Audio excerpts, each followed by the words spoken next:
Assalamualaikum Pak Indra. Waalaikumsalam warahmatullahi wabarakatuh. Mohon maaf bila mengganggu waktunya. Perkenalkan, yang pertama saya Neneng Kartini, calon guru penggerak angkatan 7 dari SMA Islam Talun Muda Bumi Ayu, seperti itu. Untuk memenuhi tugas calon guru penggerak angkatan 7 ini kami diminta untuk mewawancara kepala sekolah. Oh iya. Nanti mohon kiranya Bapak untuk berkenan menjawab beberapa pertanyaan dari kami, seperti itu. Kiranya berkenan. Berkenan insya Allah. Alhamdulillah. Jangan susah Bu pertanyaan. Oh betul. Sepertinya tidak susah Bapak. Tidak susah ya. Okay. Kami langsung saja nih Bapak. Monggo silakan, pertanyaan apa? Ini yang pertama Bapak, selama ini bagaimana Bapak dalam mengidentifikasi kasus-kasus yang merupakan dilema etika atau bujukan moral Bapak? Kalau di sekolah kami, kebetulan sekolah memang sekolahnya besar, gurunya banyak, muridnya di sekolah juga banyak, tentunya banyak sekali permasalahan. Ya baik yang tadi dilema etika, kemudian yang bujukan apa? Tadi bujukan sosial. Bujukan moral. Bujukan moral, iya, bujukan moral itu selalu ada ya gitu. Ada yang mungkin skupnya biasa, kecil, kemudian besar gitu. Kemudian yang satunya juga sama gitu. Nah, untuk mengidentifikasi itu berarti saya bila terjadi sebuah masalah seperti itu, pastinya saya akan cari dulu akar permasalahannya, kemudian saya cari data-datanya, informasi yang jelas. Kemudian kalau misalnya terjadi tadi dilema etika itu kita temukan gitu kan, antara mungkin kalau guru dengan guru atau guru dengan murid gitu, atau murid dengan guru juga bisa gitu. Itu kan permasalahan-permasalahan yang nanti akan kita pecahkan. Maka saya selalu mencari dulu datanya, informasinya seperti apa gitu, supaya nanti pas pengambilan keputusan saya tidak salah atau meminimalisir itu kan berkaitan sama perasaan ya, karena kan kalau dilema etika itu kan benar dengan benar. Nah itu jadi kan kalau salah sih udah kelihatan salah, berarti ya udah salah, ini salah kayak gitu. Itu yang tadi bujukan moral ya. Bujukan moral benar dan salah, kalau benar dan salah ya. Tapi kalau yang benar dengan benar kan sifat orang kan bermacam-macam, ada yang keras, ada yang itu. Jadi seperti itu. Oh, nggih Pak Indra. Dan Bapak sudah bisa mengidentifikasi bahwa ini yang dimaksud dengan bujukan moral dan ini yang dimaksud dengan dilema etika. Dilema etika, iya, dilema etika. Nggih. Bapak kemudian ini selama ini bagaimana Bapak menjalankan pengambilan keputusan di sekolah Bapak, terutama untuk kasus-kasus di mana ada dua kepentingan yang sama benar atau sama-sama mengandung nilai kebajikan? Ya, yang pasti kalau keputusannya berarti kan pihak-pihak yang punya kepentingan di situ kan kita panggil kan, maksudnya kita temukan gitu bahwa ini tuh ada permasalahan yang semuanya baik, semuanya benar, tapi ada dilema atau harus diambil keputusan satu kan, nggak mungkin semuanya, meskipun dua-duanya benar gitu.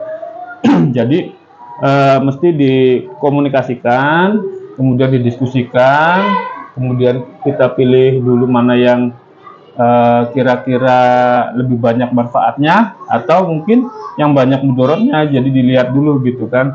Jadi yang kira-kira bisa memuaskan atau bermanfaat buat orang banyak kayak gitu. Kemudian juga yang meminimalisir untuk menyinggung perasaan orang lain gitu. Jadi masih harus ada pertimbangan gitu Bapak nggih. Ya pertimbangannya pertimbangan logis dan pertimbangan logika dan pertimbangan emosional. Oh iya, betul. Rasional dan emosional. Seperti itu. Iya, sudah pertimbangannya kan nggak bisa itu ya, nanti kan malah bertengkar nanti kalau di dalam sekolah gitu. Wah, ini Pak Indra bela yang ini aja gitu. Jadi harus bijak ya Pak, selalu harus bijak dalam mengambil keputusan. Iya gitu. Kemudian kan kita harus memberikan pengertian kepada teman-teman bahwa keputusan ya nggak mungkin memuaskan semua pihak. Betul, tapi ketika sudah menjadi sebuah keputusan, kita wajib ikuti kayak gitu. Dan semuanya harus menerima keputusan itu. Iya, menerima dan itu legowo, dan itu kan merupakan sebuah proses pendewasaan buat kita semua gitu. Luar biasa sekali Bapak. Berikutnya Bapak ini langkah-langkah atau prosedur seperti apa yang biasa Bapak lakukan selama ini?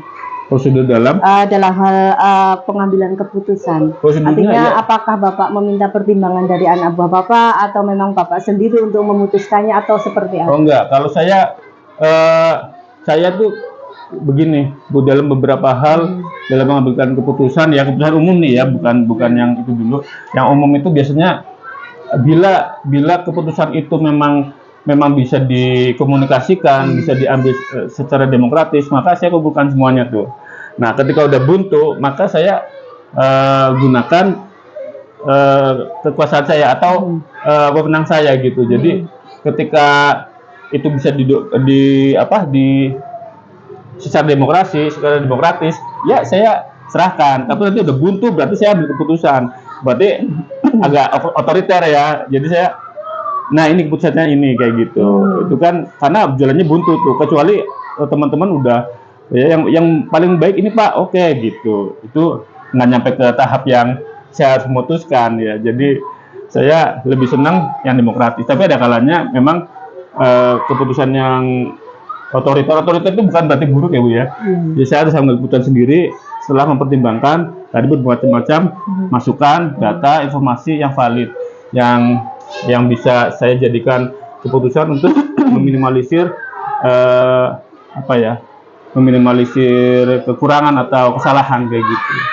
Berarti memang tetap harus ada proses untuk menyelesaikan permasalahan tersebut dengan dengan anak buah Bapak seperti itu. Iya. Jadi perlu ada langkahnya step by step. Namun pada akhirnya ketika keputusan itu buntu, Bapak mengambil keputusan dengan sendiri. Iya seperti gitu. itu. Tapi saya kira saya jarang sih yang ngambil keputusan yang kayak gitu, kecuali yang urgen, membutuhkan waktu cepat, ya kecepatan, ketepatan, ya itu. Dan resiko memang kan yang nanggung kan kepala sekolah, berarti bukan guru gitu. Betul sekali. Iya, dan memang nggak ada prajurit yang salah, saya kepala sekolahnya nanti. Iya betul Bapak. Berikutnya, hal-hal apa saja yang selama ini Bapak anggap efektif dalam pengambilan keputusan pada kasus-kasus dilema etika? Kalau dilema etika, yang efektif itu ya tadi apa Bu? Tekniknya. Hal-hal apa saja yang selama ini Bapak anggap efektif dalam pengambilan keputusan pada kasus dilema etika? Ya kalau yang efektif itu ya kalau berhubungan dengan ininya ya ketika guru-guru itu gampang terima, itu sangat efektif. Kemudian ketika kita memberikan penjelasan, kemudian guru juga dengan pikiran yang terbuka, insya Allah itu sangat efektif ya. Jadi kita memberikan masukan, memberikan gambaran, sehingga ketika dua pihak itu dalam sebuah dilema, ya mereka bisa menyadari gitu, sebuah keputusan yang diambil itu memang itu keputusan terbaik. Apa selama ini ada tantangan Bapak, tantangan di dalam pengambilan keputusan dilema etika? Oh iya, kan boleh disebutkan Bapak? iya tantangannya. Saya sambil belajar berarti. Iya, tantangannya kan manusianya sendiri tuh ya, orang-orangnya, karena orang-orangnya itu kan orang itu punya karakter masing-masing ya gitu. Kita harus bisa, misalnya, ya kalau misalnya yang punya masalah itu orangnya legowo-legowoan kayak gitu kan, berarti ini ya kita lebih mudah. Kalau misalnya orangnya yang satu keras, yang satu yang satu nggak keras gitu, yang keras kan perlu kita kasih pengertian gitu. Dan itu kan ya dinamikanya kan seperti itu, nggak ada yang nurut semua kayak gitu. Jadi kita memang harus diberi pengertian supaya orang juga menyadari bahwa ini kasih pembelajaran lah buat bahwa keputusan itu ya nggak bakal bisa memuaskan semua pihak. Pastinya ada yang tidak puas, tapi tetap pasti terima. Dan itu kan ya proses pendewasaan tadi itu. Pertanyaan berikutnya, apakah Bapak memiliki sebuah tata krama atau jadwal tertentu dalam menyelesaikan kasus dilema etika? Apakah Bapak langsung menyelesaikan di tempat atau Bapak memiliki sebuah jadwal untuk menyelesaikannya? Kemudian bentuk prosedurnya seperti apa, Pak? Iya, jadi kalau kita kan yang namanya masalah itu kan terjadi sewaktu-waktu. Jadi kan kadang mungkin masalah dilema etika atau kan rujukan moral kayak gitu kan bisa terjadi mungkin hari ini atau mungkin 2 hari ke depan atau 3 hari ke depan atau seminggu atau tidak ada masalah sama sekali gitu kan. Jadi memang kita nggak punya jadwal. Yang pertama itu.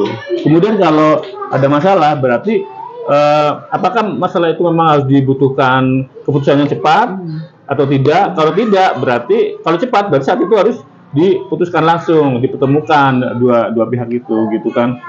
Atau mungkin beberapa pihak itu untuk ketemu untuk kita ambil keputusan yang terbaik.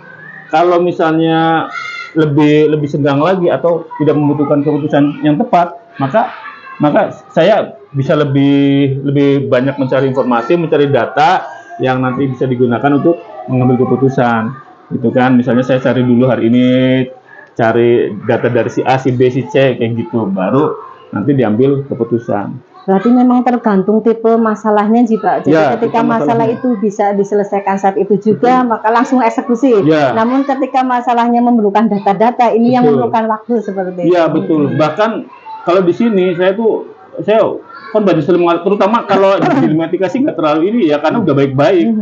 Yang Namun harus diputuskan juga. iya karena baik-baik.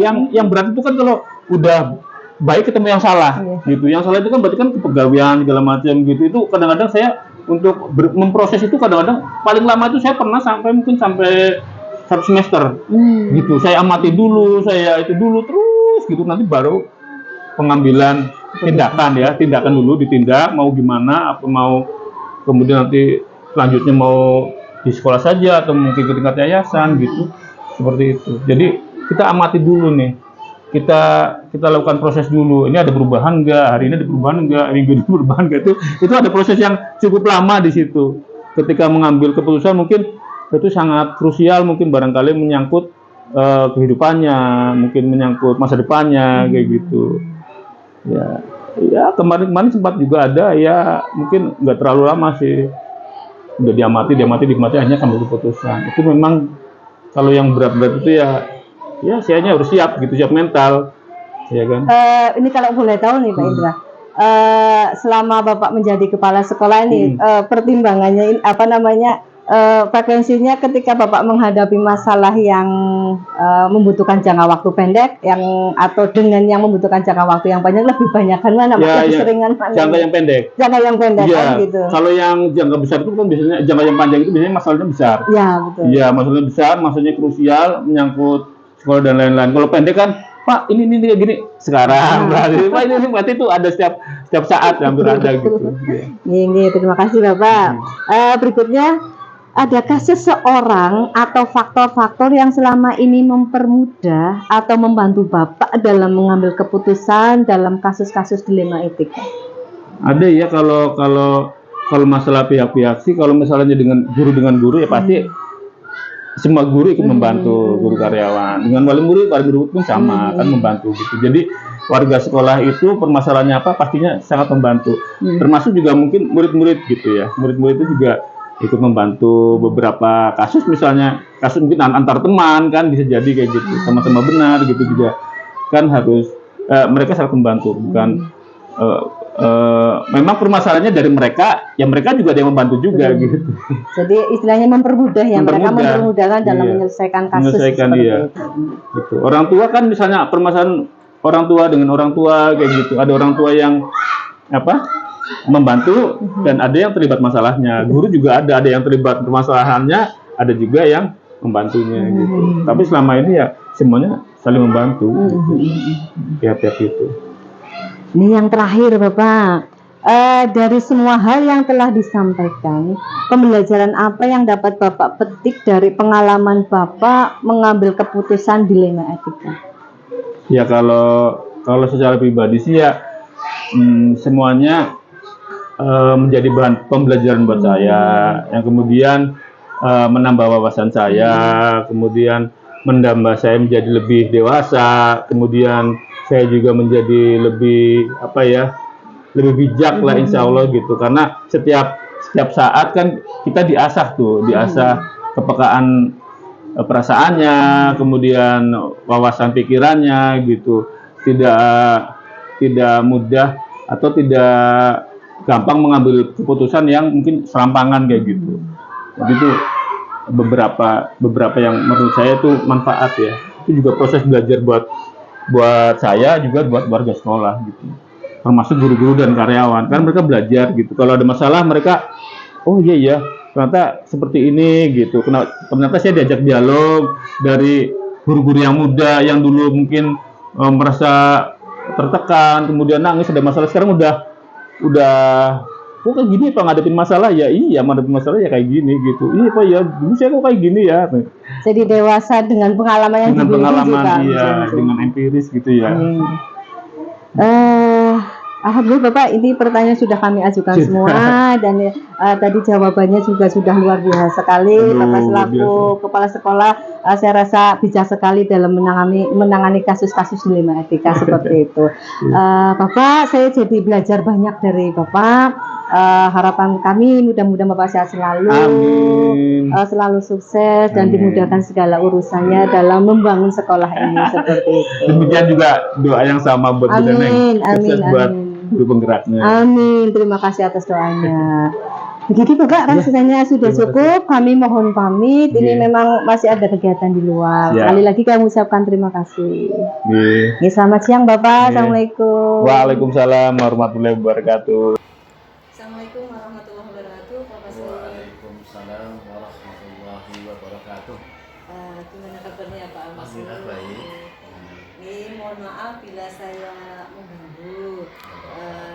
Jadi untuk memenuhi tugas calon guru penggerak angkatan 7 ini pada modul 3.1 kami diminta untuk mewawancara kepala sekolah kaitannya dengan pengambilan keputusan berdasarkan nilai-nilai kebijakan universal seperti itu. Nanti kami mohon sekiranya Bapak untuk berkenan menjawab beberapa pertanyaan dari kami nih Pak. Ya, siap. Kita mulai saja nih Bapak. Monggo silakan. Pertanyaan pertama, selama ini bagaimana Bapak dapat mengidentifikasi kasus-kasus yang merupakan dilema etika atau rujukan moral? Ya. Terima kasih pertanyaannya. Dilema moral dan rujukan moral memang di sekolah sering kita jumpai. Jadi ketika dihadapkan pada dua kebenaran, tapi kita milih yang tidak, dulunya kan tidak menyalahi moral ya, moral etika. Ya kami mencoba untuk milih yang paling memberikan kebaikan bagi warga sekolah. Ya, terus kalau rujukan moral, memang kami sekolah dalam mengambil keputusan ketika sekolah memberikan sebuah aturan kepada siswa maupun kepada guru. Nah, kalau tidak sesuai dengan aturan ya kami beri pembinaan seperti itu. Yang kedua Bapak, Ya. selama ini bagaimana Bapak menjalankan pengambilan keputusan di sekolah, terutama untuk kasus-kasus di mana ada dua kepentingan yang sama-sama benar atau sama-sama mengandung nilai kebajikan, namun Bapak harus memilih salah satu dari mereka. Ya. Kebijakan yang kami ambil ketika dihadapkan pada dua permasalahan yang sama-sama baiknya, maka kami mengambil hal yang banyak dampak positifnya. Yang paling banyak positifnya ya saya ambil kebijakan itu. Sehingga nanti dari dua kebijakan itu nanti kami akan mengambil yang terbaik. Jadi prioritasnya diutamakan yang permasalahan yang banyak mengandung banyak mengandung kebaikan untuk warga sekolah, itu yang diutamakan. Iya, Pertanyaan berikutnya Bapak, langkah-langkah atau prosedur seperti apa yang biasa Bapak lakukan selama ini di dalam mengambil keputusan-keputusan di sekolah Bapak? Ya, langkah yang pertama adalah kami mengundang jajaran struktural. Kemudian kami bahas dari kasus itu, kemudian kita musyawarahkan, kita mengambil kebijakan yang terbaik bagi sekolah maupun warga sekolah. Berarti dalam pengambilan keputusan di sini Bapak melibatkan warga sekolah yang lain seperti struktural atau guru yang lain. Oh iya, anak Bapak juga diajak seperti itu ya untuk mengambil kesepakatan seperti itu untuk mencari solusi terbaik dari masalah yang dihadapi seperti itu. Kalau wali kelas bagaimana Bapak? Wali kelas kami juga tetap saya libatkan. Kalau di dalam kelas itu ada sebuah permasalahan, libatkan wali kelas, BK, kesiswaan di ruang kepala sekolah kami musyawarahkan dan kami ambil kebijakan yang terbaik untuk siswa dan sekolah. Barangkali ada pihak lain yang terlibat juga Bapak, kayak misalnya wali murid atau yayasan atau apalah yang kaitannya untuk mengambil keputusan yang terbaik mereka dilibatkan seperti itu. Kami dalam mengambil keputusan memang dalam kasus tertentu ya, memang kami tetap berkoordinasi dengan pihak lain itu yayasan kita, sehingga kami dalam mengambil kebijakan nanti tidak disalahkan, tetap ada hierarki yang kami laksanakan. Gitu. Berikutnya Bapak, hal-hal apa saja yang selama ini Bapak anggap efektif dalam pengambilan keputusan pada kasus-kasus dilema etik? Yang saya anggap efektif itu dalam mengambil keputusan kami memang tadi mengambil pihak-pihak yang terlibat, kayak wali kelas, kemudian pembina OSIS, jajaran struktural, kepala sekolah, kemudian perwakilan guru, sehingga ketika mengambil keputusan melibatkan beberapa unsur, nanti kita akan menjadi sebuah kesepakatan bersama. Jadi atas nama sekolah kepala sekolah. Saya jadi banyak belajar nih sama Bapak. Berikutnya, hal-hal apa saja yang selama ini merupakan tantangan dalam pengambilan keputusan pada kasus-kasus dilema etika? Tantangan yang kami hadapi memang ya ada tantangan, setiap ada sebuah kasus atau masalah ada tantangan. Nah, tantangan yang kami hadapi itu memang ketika dihadapkan pada dua hal yang sama-sama baiknya, ya kami harus mampu mengambil sikap ya mana yang terbaik, gitu. Itu mengambil sikap mana yang terbaik. Begitu. Berarti tantangan itu biasanya berasal dari dalam diri pribadi atau memang dari sekolah seperti itu? Biasanya kadang masalah itu dari warga sekolah, kadang siswa yang katakanlah indisipliner ketika penanganan kasus, ya kalau dikeluarkan kan memang dari dinas itu kan ada warning.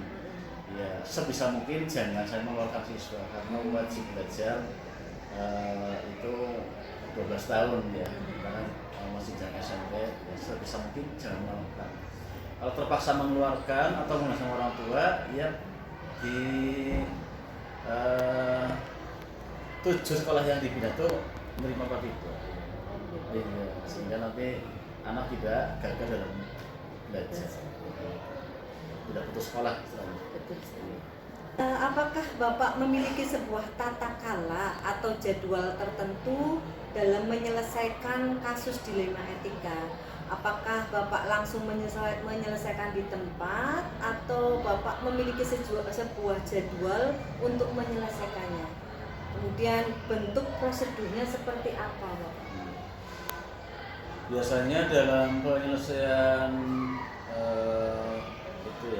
masalah etika itu memang kami tidak punya jadwal yang baku. Itu sifatnya adalah kontemporer ya. Waktu-waktu itu juga masalah kan setiap bulan muncul, sewaktu-waktu saja. Sehingga kalau ada sebuah permasalahan, ya kami atasi langsung hari itu juga selesai. Berarti tergantung tipe masalahnya tuh gimana ya Pak? Ketika ada dilema, ketika ada kasus dilema etika, kemudian yang bisa diselesaikan hari itu juga, Bapak bisa menyelesaikannya, makanya langsung eksekusi seperti itu.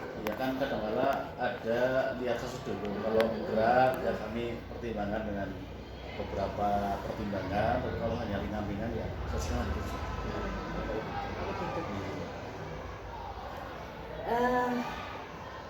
Adakah seseorang atau faktor-faktor yang selama ini mempermudah atau membantu Bapak dalam mengambil keputusan kasus-kasus dilema etik ini?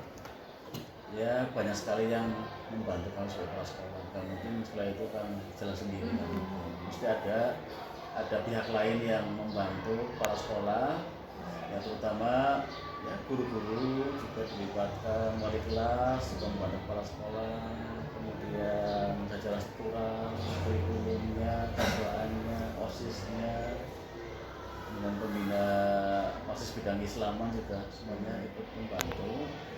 Sebab yang namanya sekolah kan harus kolektif pergian seperti itu. Tidak bisa hanya sendiri, tangan sendiri nggak bisa. Itu harus melibatkan stakeholder. Jadi memang banyak yang membantu untuk mempermudah menyelesaikan kasus-kasus dilema etika gitu ya. Ini yang terakhir nih Bapak. Dari semua hal yang telah disampaikan, pembelajaran apa yang dapat Bapak petik dari pengalaman mengambil keputusan dilema etika? Pengalaman yang paling berharga ketika mengambil sebuah kasus dilema etika itu ya kita jadi tambah pengalaman. Ketika kita dihadapkan pada beberapa kasus dilema etika, semakin dewasa, sehingga ketika dia tahu beberapa permasalahan juga emosional, mampu mengendalikan diri, memang benar-benar seperti itu.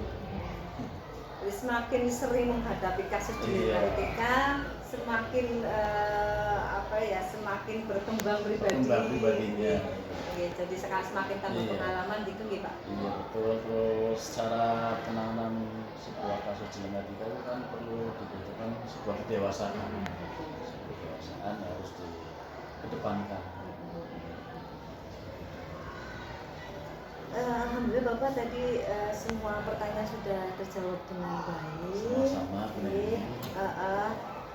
Kan berharap Pak Masud sehat selalu dan bisa memimpin sekolah ini dengan baik. Sekolahnya juga semakin maju di bawah pimpinan Bapak, seperti itu Bapak. Mohon maaf sekali lagi kalau kedatangan kami waktu Pak Masud. Ada juga sharing ya Bu ya. Sharing, saling mengisi, menerima masukan. Itu kan sama-sama belajar sebenarnya. Berapa yang paling pintar itu nggak ada. Tapi di sini saya banyak sekali belajar dari Pak Masud. Saya kira cukup Bapak. Saya mohon pamit. Ini kebetulan di sekolah masih ada kegiatan, jadi kami langsung untuk dua sekali lagi. Semoga kegiatan modul ini bisa dengan lancar dan sukses. Amin. Terima kasih atas doanya. Jadi mohon pamit Bapak. Terima kasih. Assalamualaikum warahmatullahi wabarakatuh.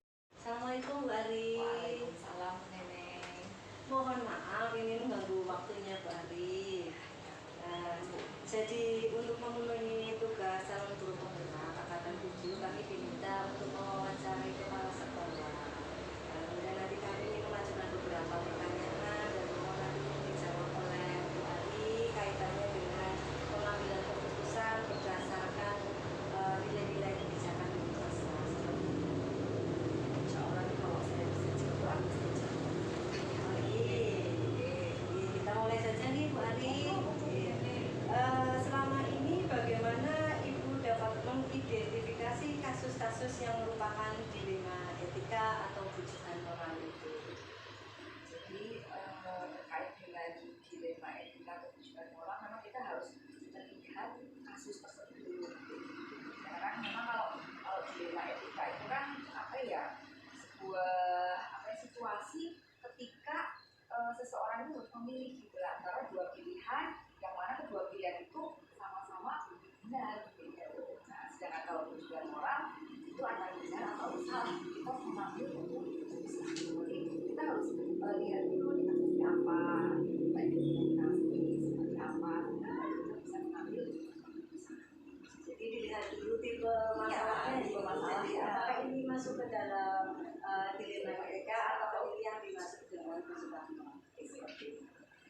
Gitu, Ari. Berikutnya selama ini bagaimana Ibu menjalankan pengambilan keputusan di sekolah, terutama untuk kasus-kasus di mana ada dua kepentingan yang sama-sama benar atau sama-sama mengandung nilai kebijakan. Nah, untuk kasus yang seperti ini, kita memang tidak bisa untuk memutuskan dua-duanya itu kita ambil. Harus kita lihat mana yang lebih prioritas, gitu. Dan mana yang lebih urgent yang harus kita ambil. Jadi kita nggak bisa dua-duanya langsung kita ambil, tapi kita lihat, kita pilih juga, meskipun ini dua-duanya ini baik. Ya, berarti dilihat dari bobot masalahnya. Jadi ketika yang lebih urgent nanti Ibu utamakan untuk diselesaikan seperti itu. Oke, terima kasih Ibu Ari. Berikutnya langkah-langkah atau prosedur yang seperti apa yang biasa Ibu lakukan selama ini dalam menangani kasus-kasus seperti itu? Biasanya untuk keputusan seperti itu saya tidak bisa mengambil keputusan secara individu, gitu ya. Saya mesti nanti konsultasi tergantung tadi harusnya apa.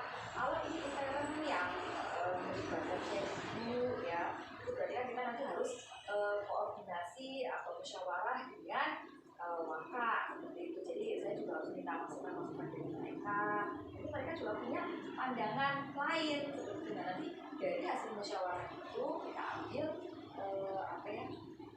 mufakat atau kita ambil keputusan yang baik. Jadi tetap melihat atau tetap mempertimbangkan dan memerlukan pihak lain yang ada di sekolah ini seperti itu. Walaupun Ibu di sini sebagai pimpinan yang tertinggi, namun Ibu tetap melibatkan warga sekolah untuk mencari solusi terhadap masalah yang ada. Karena kita juga butuh kan masukan dari teman-teman yang lain gitu. Belum tentu apa yang kita pikirkan itu mungkin teman-teman lain mereka punya sesuatu yang lebih jalan tengah yang lebih bijak seperti itu. Ya, kita juga harus tetap menimbang atau istilahnya memperhatikan masukan-masukan dari teman-teman. Bijak sekali Ibu Ari selaku kepala sekolah. Tentunya seperti itu. Ibu Ari, hal apa saja yang selama ini Ibu anggap efektif dalam pengambilan keputusan pada kasus-kasus di tema etika? Biasanya dalam pengambilan keputusan itu tadi ya seperti yang saya katakan setelah saya mempertimbangkan masukan-masukan dari teman-teman, nanti saya akan mengambil keputusan atau kebijakan itu yang paling kecil madorotnya atau paling kecil tingkat Kemanfaatannya. bukan maksudnya ya tapi kalau kemanfaatannya kita pengen kemanfaatan yang besar gitu ya, tapi yang tidak menimbulkan permasalahan seperti itu. Meskipun ketika kita mengambil kebijakan itu pasti ada pro dan kontra, tapi kita melihat secara keseluruhan kita ambil yang resikonya itu tidak terlalu besar. Luar biasa berarti ini. Ibu, ini hal-hal apa saja yang selama ini merupakan tantangan bagi Ibu sendiri dalam mengambil keputusan pada kasus-kasus dilema etika? Kadang ini ketika kita melibatkan pada perasaan contohnya mungkin contoh nih umpamanya ada bawahan kita gitu, dimana bawahan kita ini juga dekat dengan kita gitu ya, tapi dia ini melanggar aturan gitu. Karena kita mau meluruskan itu untuk teman kita gitu ya. Nah, tapi di sini saya selama ini harus mengikuti aturan yang sudah ada di sekolah tersebut. Jadi mau nggak mau ya kita tetap harus uruskan teman kita ini agar sesuai atau agar dia sadar dengan apa yang telah dia lakukan sehingga dia tidak mengulangi kembali kesalahan tersebut. Jadi tetap mempertimbangkan perasaan yang melanggar seperti itu Ibu, karena barangkali kalau yang melanggar adalah ibu atau warga sekolah, ibu guru atau bagaimana, perasaan masih tetap dipertimbangkan gitu. Meskipun nanti tetap kita arahkan dia untuk memperbaiki kesalahan. Oke, Bu Ari, berikutnya ini apakah Ibu memiliki sebuah tata cara atau jadwal tertentu dalam menyelesaikan kasus dilema etika. Apakah ibu langsung menyelesaikan di tempat atau memiliki sebuah jadwal untuk menyelesaikannya? Ataupun prosedur seperti apa yang ibu jalankan selama ini? Biasanya ketika saya menyelesaikan namanya ada guru yang bermasalah atau yang melanggar peraturan, biasanya saya meminta tidak langsung saya yang menyelesaikan, tapi nanti saya minta dulu kurikulum yang memang dia berwenang untuk itu, ya, untuk memanggil, kemudian memberikan mungkin pengarahan pembinaan gitu. Sehingga nanti setelah dari wakaf kurikulum kita lihat apakah ada progres untuk perbaikan. Kalau tidak ada, baru nanti dari wakaf kurikulum saya yang memanggil langsung. Sehingga tidak langsung pada saat itu tempat kita kita selesaikan, tapi nanti kita panggil, ada waktu tertentu kita panggil tersebut ya, dan sesuai dengan prosedurnya kan, jadi nggak langsung kepala sekolah, tapi ada dari di bawah kepala sekolah. Jadi ada catatan kecil gitu ya Bu, catatan yang digunakan untuk checklist katakanlah seperti itu untuk penyelesaian masalah ini. Luar biasa. Berikutnya Ibu, adakah seseorang atau faktor-faktor yang selama ini mempermudah atau membantu Ibu dalam pengambilan keputusan dalam kasus-kasus dilema etika? Yang mempermudah saya itu karena adanya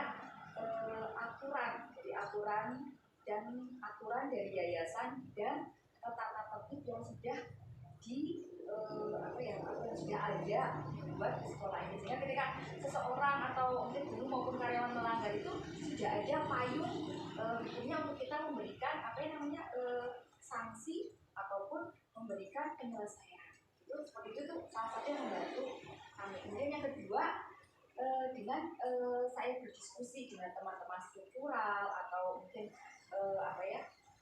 dari mungkin pengurus itu, sehingga kita bisa memberikan keputusan sesuai dengan masukan-masukan yang bisa membantu saya mengambil. Jadi dalam menyelesaikan permasalahan dilema etika, Ibu tetap membutuhkan bantuan untuk mempermudah menyelesaikan. Diantaranya adalah wakil kepala sekolah, berikutnya ada guru-guru yang lain atau teman sejawat untuk mempertimbangkan kasus tersebut seperti itu. Itu Ibu. Ini Bu, yang terakhir Bu, dari semua hal yang telah disampaikan, pembelajaran apa yang dapat Ibu petik dari pengalaman Ibu mengambil keputusan dilema etika? Terkadang sebagai seorang wanita itu kita sering perasaan kita itu kita menggunakan perasaan gitu loh. Tapi ketika di posisi sebuah lembaga, perasaan ini kadang harus kita sampaikan gitu, karena kita harus sesuai dengan aturan yang telah ditetapkan, dan kita juga harus mengesampingkan perasaan ini, yang mana ketika kita ingin seseorang itu atau teman kita, teman dekat dan sebagainya itu menjadi lebih baik, kita harus berani memberikan keputusan yang mungkin bagi dia, mungkin keputusan kita itu akan membuat dia itu tidak suka dengan kita gitu ya, atau mungkin kita juga sebenarnya dilema karena perasaan kita sebenarnya tidak ingin memberikan keputusan tersebut gitu, tapi kita dituntut memberikan keputusan itu karena sebuah aturan, sehingga semuanya berjalan dengan baik. Karena ketika kita membuat keputusan pada satu orang berbeda, atau dalam tanda kutip kita menganak emaskan satu orang, itu nanti akan berimbas pada yang lainnya, sehingga nanti di sekolah ini aturannya jadi rusak seperti itu. Tetap memperlakukan hal yang sama ke semua, meskipun kita punya kedekatan dengan seseorang. Oke, terima kasih Bu Ari. Saya jadi belajar banyak dari Bu Ari selaku kepala sekolah. Dari percakapan ini banyak sekali manfaat yang bisa saya ambil. seperti itu Ibu Ari.